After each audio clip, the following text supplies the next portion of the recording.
Sa patuloy na tensyon sa West Philippine Sea, base sa intelligence ay muli na namang pinapalawak ng China ang base militar nito sa Mischief Reef, kung saan mas malawak pa umano ito ngayon kaysa sa Pearl Harbor ng Amerika, habang inatasan naman ni Chinese President Xi Jinping ang mga militar nito na lalo pang magsanay upang maging handa umano sa labanan. Alamin ang buong detalye mamaya. Habang ang Japan naman ay nag-deploy na ng mga bago nitong missile system sa iba't ibang mga isla nito na may kakayahan umanong maabot ang mga kalupaan ng China, habang ang Amerika naman ay nagpaplanong magtatag ng fuel storage sa Pilipinas bilang suporta sa puwersa militar nito sa Asia. Kaya't para malaman ang buong detalye ay tumutok at makinig na mabuti.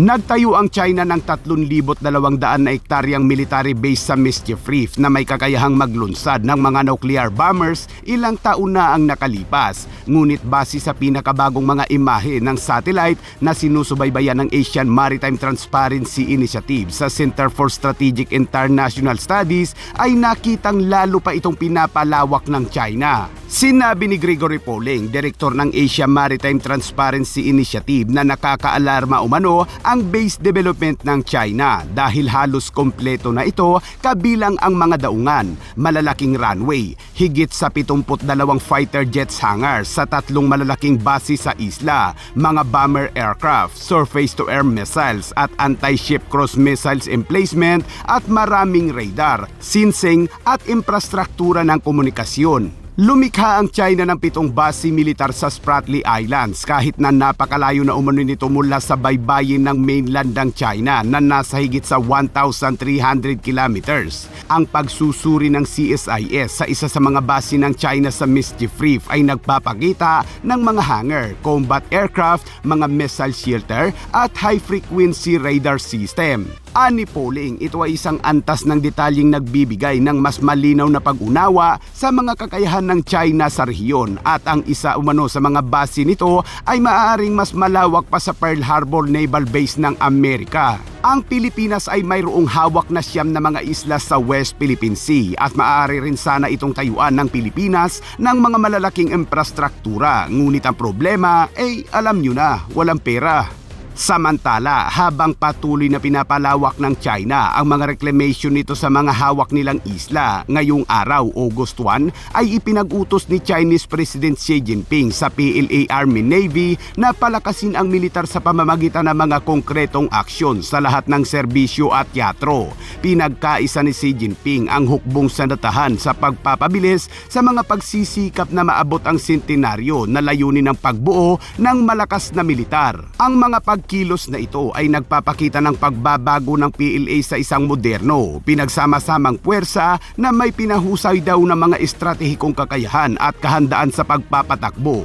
Kaya't ngayon ay patuloy ang pagsasanay ng militar ng China sa utos ni Chinese President Xi Jinping. Puspusan ng mga pagsasanay ng militar ngayon sa iba't ibang mga bansa sa Asia tulad ng Vietnam, Taiwan, South Korea, Pilipinas at Japan, kung saan ang Japan ay nagpakalat na ng mga bagong missile system nito na idinisenyo laban sa mga barkong pandigma at may kakayahan umanong maabot ang baybayin ng China at North Korea. Base sa report, ang idineploy ng Japan ay ang mga upgraded na version ng Type 12 missile system na may maximum range na 620 miles na nagbibigay sa Japan ng counter-strike capabilities upang direktang hampasin ang teritoryo ng China at sirain ang mga sumasalakay na puwersa mula sa kalaban. Sa ngayon, ang mga missile sumano ng Japan ay nakadeploy na sa mga isla ng Yofu, Kumamoto at Okinawa na lahat ay parehong nakaharap umano sa China. Ngayong patuloy ang mga gyera sa ibang rehiyon ay grabe na rin ngayon ang mga paghahanda ng mga bansang kalapit ng China, kaya't parang hindi malayong sumiklab din ang gyera kontra China. Samantala, sa isang pre-solicitation na inilabas ng Defense Logistics Agency na nangangasiwa sa suporta para sa mga international na operasyon ng sandatahang lakas ng Amerika, ay plano ng Amerika na magtatag ng isang fuel storage sa bansa bilang suporta sa kakayahang militar ng Amerika, ngunit ngayon ay patuloy pa itong pinag-uusapan ng gobyerno ng Amerika at Pilipinas. At sa Pilipinas naman, ayon sa isang security expert, ngayon, ano yung direction na ngayon? No, ang direction na dapat makita natin sa susunod na mga taon ay yung enforcement, no? Magkaroon ng ngipin sa batas para doon sa mga domestic laws natin, no? Halimbawa na lamang yung unang-una, ang malaking problema ng ating Coast Guard at Philippine Navy ay we have the longest coastline in Asia. Yes. No?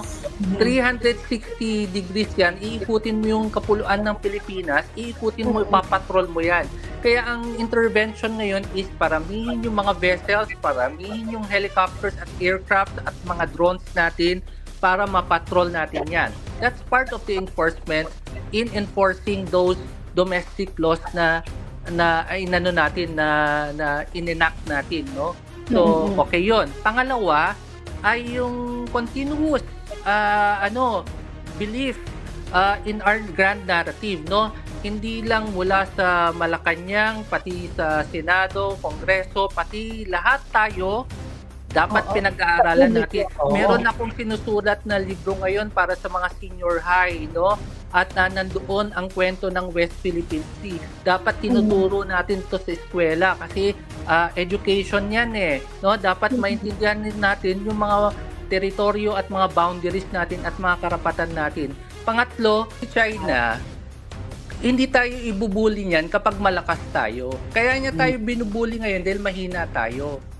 Kapag nakita na natin na ine-enforce na natin itong mga batas nito, dumami na yung mga vessels at mga military aircraft natin, lumakas tayo, sasabihin ni China, confident na ito, may sariling na ito, ngipin na ito. Ngayon makikipag-usap na sila sa atin. So, yun naman yung inaantay natin sa lahat, no, yung diplomasya. Kasi of course, no, strong countries want to talk to strong counterpart.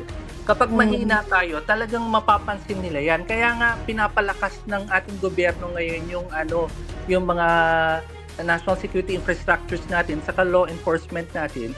Kasi And our maritime assets as well. Definitely. Para kapag humarap tayo sa kanila, mas malakas tayo at hindi lang yung lawfare yung sasabihin natin, meron na rin tayong assets. Now, of course, no, respect begets respect. So, yun yung inaasahan natin na mangyari. So, doon na natin kaya kinakailangan yung enforcement, implementation dapat maging parte ng kultura talaga natin yan, no? Dahil ang natatandaan ko, kausap ko yung mga Chinese scholars, sabi nga nila mabuti pa ang mga Pilipino kapag kausap, sumusunod sila. Kapag yung mga ibang kapitbahay daw, kapag sinabi nila, iba yung gagawin nila. Hindi ko na lang babanggitin yung mga bansa na yung kapitbahay natin. Pero ganun naman nila tayo tinitignan. So, I hope na i-balance natin ang barahan natin. Nasa itong malalakas na bansa, silang lumalapit sa atin. Gamitin natin ang pagkakataon na tayo naman ay gamitin natin na ng malakas yung ating baraha para ipagtanggol yung ating mga teritoryo.